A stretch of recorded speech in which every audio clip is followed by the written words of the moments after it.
The biggest myth that I wish I could blow off the face of the planet about hormones is that hormones cause breast cancer. It's simply not true.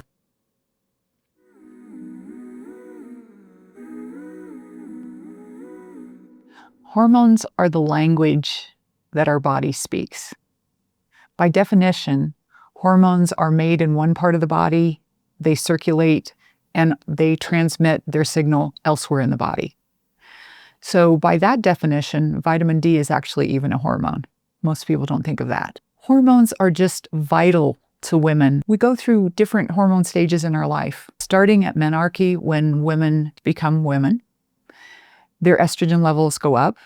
They start to ovulate. They become reproductive age. They have children. And after menopause, our hormones wane. So I really want to look at hormones throughout a woman's life and make sure that they're balanced and that they're where they need to be for health, for longevity, for vitality. Hormones matter because without them, our body just doesn't function properly. There are more than 2,000 estrogen receptors in the body alone. And if you don't feed those estrogen receptors with estrogen, those body parts don't work properly. So it really is fundamental to living. Without hormones, you just don't function properly. Testing hormone levels is different depending on where you are, what stage you are in life. It would be common for me to test hormones even in a teenager. Let's say they were having problems with their periods, or maybe they hadn't gotten their period yet at all. We would be looking to see, are their hormones even being made properly? So starting at menarche, when a girl becomes a woman, her estrogen levels go up. She develops sexually, breasts, and other sexual characteristics, and she starts having periods, and this begins her reproductive capability.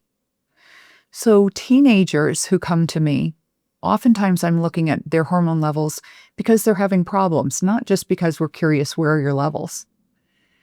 It may be that they haven't started their period yet, and maybe they're 16. That's a little bit old for starting your periods. The average age of menarche in the United States is about 11 at this point. It's pretty young. So if a woman, a young lady, gets to be, say, 16 and hasn't started her periods yet, we want to investigate, is that happening for a reason?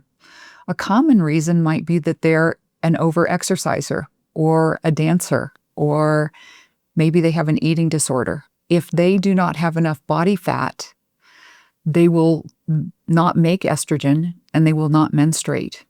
The problem with that is that you need estrogen to build your bones, and you can actually develop osteoporosis as a teenager. Many people don't even think about that.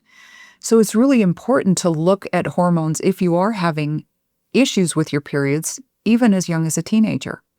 And it's very important that we replace those hormones back to healthy levels so that we allow your body to grow and develop the way that it's supposed to, and specifically looking at bones.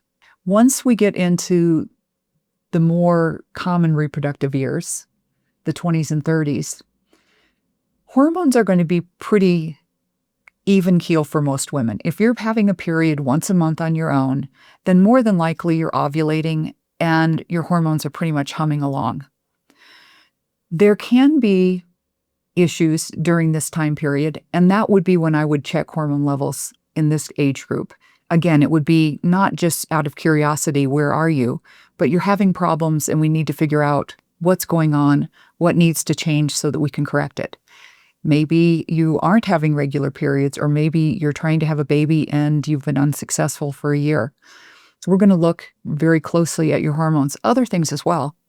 But we want to make sure that you're sending the right signals to your ovaries to make ovulation happen. We're wanting to make sure that if you are ovulating, you're making enough of the hormone progesterone to keep you pregnant. So there's a lot of things that we look at during those reproductive years. But again, it's mostly for you're having a problem and we want to investigate it. There's a myth that a lot of women come to me and they'll say, hey, I'm 35. I think we should check my hormones because I want to know what my normal levels are now. And that really isn't that helpful to me. We know where normal estrogen levels should be in an adult woman. It fluctuates every day during your menstrual cycle. So if I were to check your estrogen on cycle day 1, it's going to be vastly different than cycle day 12 or cycle day 27.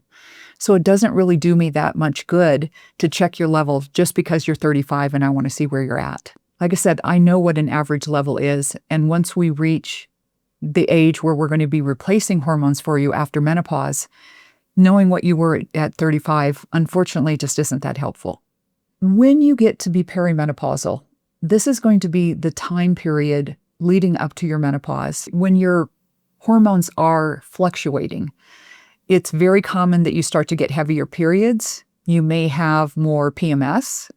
You may have more irregular periods. A lot of times women get mood swings. It's a common thing that people complain about. We're going to look at hormone levels in the perimenopause because I want to see how close you are to menopause and do I need to regulate your hormones so that you don't bleed to death from your periods being too heavy or that you don't develop uterine cancer because you're not ovulating, but you're still making estrogen. So there are a lot of considerations in perimenopause, much more so than someone, say, in their 20s and 30s. Once you reach post-menopause, and this is when you've gone through the change of life and you're no longer making estrogen and progesterone, checking hormone levels actually is still very useful. We're not going to just look at estrogen and progesterone. We're going to look at your pituitary hormones. These are the signaling hormones your brain makes to say, should your ovaries be trying to make some estrogen?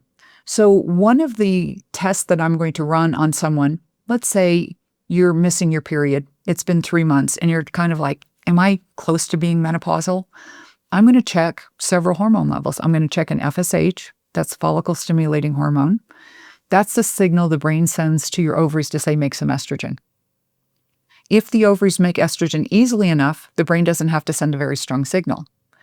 And so if I find that your FSH level is elevated, that means the brain isn't very happy. It's having to send a stronger and stronger signal and that your ovaries aren't making estrogen easily enough. But that in and of itself is not enough to tell me, are you menopausal or getting there?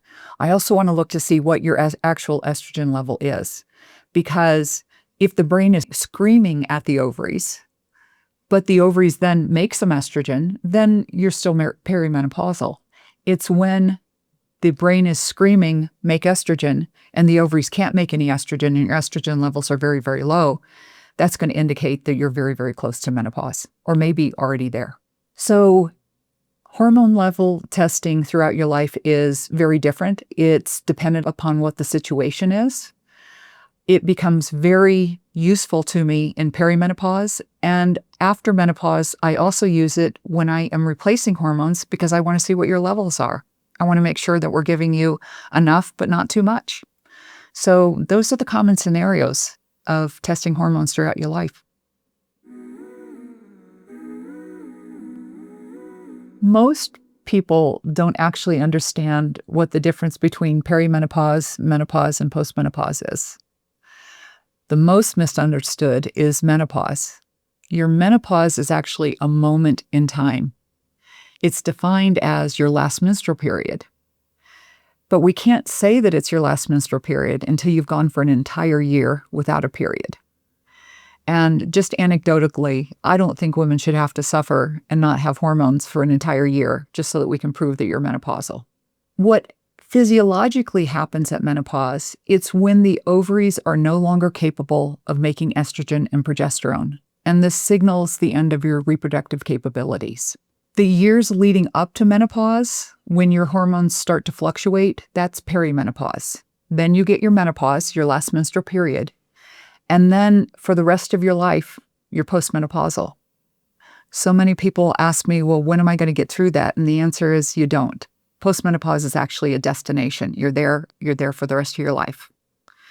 So having those definitions and knowing them helps when we think about what's happening with the hormones themselves. Perimenopause is a time of transition. It's a time of hormone fluctuation. Menopause is that last menstrual period.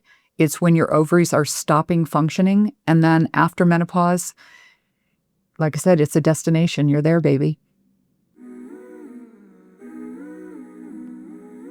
It's not just hot flashes when it comes to hormone imbalances. There's a lot of other symptoms that you might have that would lead me to think, hey, we need to go ahead and check your hormones. You could have PMS. You could have period irregularities. Maybe your periods are getting heavier. What about loss of libido? That's a sign that your testosterone may not be where it needs to be. Weight gain, weight loss, skin changes, hair loss, all of these things are signs that your hormones really need to be investigated. And we need to figure out, do they need to be balanced? Do we need to replace them for you? The impact of having your hormones decline after menopause is not just about having hot flashes and mood swings. It goes well beyond that. There's a window of opportunity to start hormones after menopause to gain the most benefit. And if you do not start hormones in that window, there are some changes in your body that will become irreversible, like heart disease. So we want to think about hormone changes in perimenopause, but if not, as early in menopause as we can, because we only have about a 5-year window to make sure that we're able to keep your body humming the way that it's supposed to and get those hormone levels back to where they should be. If you don't start hormones early enough, there are declines in the tissues in your body. Your bones, you lose 20% of your bone density in the first 5 years after menopause, and it's difficult to regain that. We don't have to have that happen. It is completely preventable if you just start hormones early enough. Heart disease. This is where that you get that 5-year window. If you start hormones within the first 5 years after menopause, you can prevent heart disease from ever happening. 40 to 50% reduction in heart disease if you start it in that window. If you don't start it within those first 5 years, you can still get some benefits from hormones for some other tissues, but we can't say that you're going to get the heart benefit. So that one is one that it's really time sensitive. Bones as well. Vaginal tissue. The tissue in the vagina goes through very predictable changes with loss of estrogen. A typical vagina with estrogen is lush. It's thick. It has moisture. It has folds. It has elasticity. When you go through menopause and you don't have estrogen, it gets very thin. It becomes really pale. It loses its elasticity. It loses its moisture. And sex becomes very, very painful if you're capable at all. Very interestingly, we can bring the vagina back even long after menopause. So that is one of them that is not inevitable. Even if you have gone through that change, we can bring it back. If you choose not to do hormones after menopause, you're going to lose 20% of your bone mass. You're going to develop heart disease. Your brain is going to shrink and your vagina is going to dry up. It's as simple as that. Your body just starts breaking down. Now, I realize that not every woman can take estrogen, but if you have the choice and it is an option for you, why wouldn't you want to have your body the way it was meant to be? There are some absolute contraindications to taking estrogen after menopause. Number one would be liver cancer. If you have an active breast cancer or other estrogen-dependent hormone cancer like uterine cancer, we don't want to feed those cancers, so we would not put you on estrogen at that time. But the vast majority of women can take hormones, especially estrogen, after menopause. When a woman comes to me and says, I just don't feel like myself anymore, I immediately become curious. I want to find out why. And basically, I'm going to run a battery of tests, including hormone levels, because I want to be able to treat what the actual problem is. So not feeling yourself can be one of many different things, and we've just got to get to the bottom of it.